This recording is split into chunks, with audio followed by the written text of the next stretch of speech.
we're going, what do you think the future of crypto is? Where do you think it lies? Well, Vitalik keeps referring to Web 3.0. I think we never had Web 1.0. So this is going to be Web 1.0. So the original idea that Tim Berners-Lee had. So when Tim developed HTML at CERN, the idea was we're connecting brains, decentralized brains, connect them to one and create better, faster information. So that's the real advantage. And bubbles have to happen for things to evolve, will always.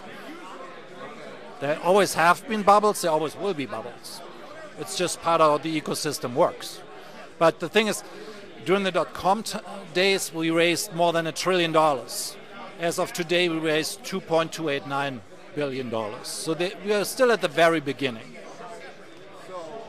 Well, part of this bubble is that the early bubble has a lot of unrefined players. Means that they don't understand all the implications of the technology or they only understand the technology. The large difference about blockchain is you have three different areas coming together. So you got technology on one end, you got the law on the other end, and you got business logic on one end. So a lot of people involved right now understand the technology pretty well, but have no idea about business logic, have no idea about world and the law outside of the country. And it will always, by definition, impact everybody, right? So you're not building anything for Orange County, you're not building anything for the United States. You're building it by definition to be used globally. Well, privacy laws in other countries are very different from here. If anybody did what the credit agencies do here, would be illegal in most countries around the world. So if I take that premise and I'm building a new blockchain with the same idea, hey, I can disseminate or decentralize these credit agencies. I just do the same thing, but I build it decentralized and everybody owns their own identity. It's still not going to be good enough to serve those other laws in other countries. So that's why you have to have an efficient team of a bunch of people that are specialists in all those different areas that actually can talk to the other people. Because that's the largest disconnect. Technologists don't talk much to lawyers, they don't talk much to business people, and they don't talk the same language. So one of the fallacies is that the decentralization is not the decentralization of technologies, it's the decentralization of markets. So the best application to date is Abra. Abra is going to replace every single Western Union. There's 150,000 Western Union outlets in the world. None of them should exist. None of them should make whatever they make every single day from people that send a couple of bucks back to their home country. It's vicious. It shouldn't exist, right? So this particular application will let anybody register as a teller, and the market locally will figure out what it's worth.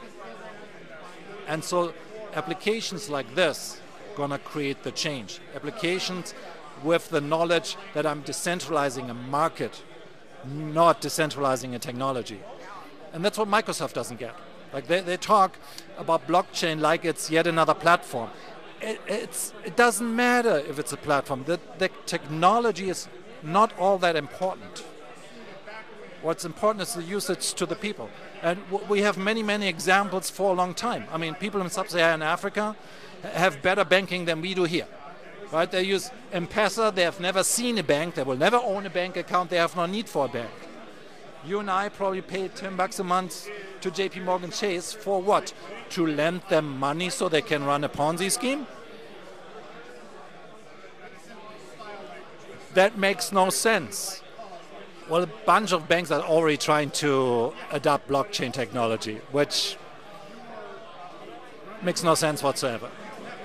It makes no sense for them to adapt it. They basically just need to define a new business model because it's the business model that's broken, not the technology. The business model is broken. They all develop Ponzi schemes. You cannot just print more money. You're not creating more value by doing this. So by limiting the money supply, the typical example obviously being Bitcoin, by definition, it cannot go down basically. So a lot of people that know their stuff think that Bitcoin eventually will go up to 100,000 and or more. Which makes sense because the supply is inherently limited to 21 million. Well, the central banks print money every single year. But on what? Who is the most progressive country when it comes to cryptocurrencies? It would be Switzerland.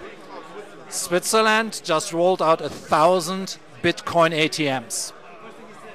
In Switzerland, you can pay the government with Bitcoin. So, how much business outside of cheese and chocolate does Switzerland have, if not banking?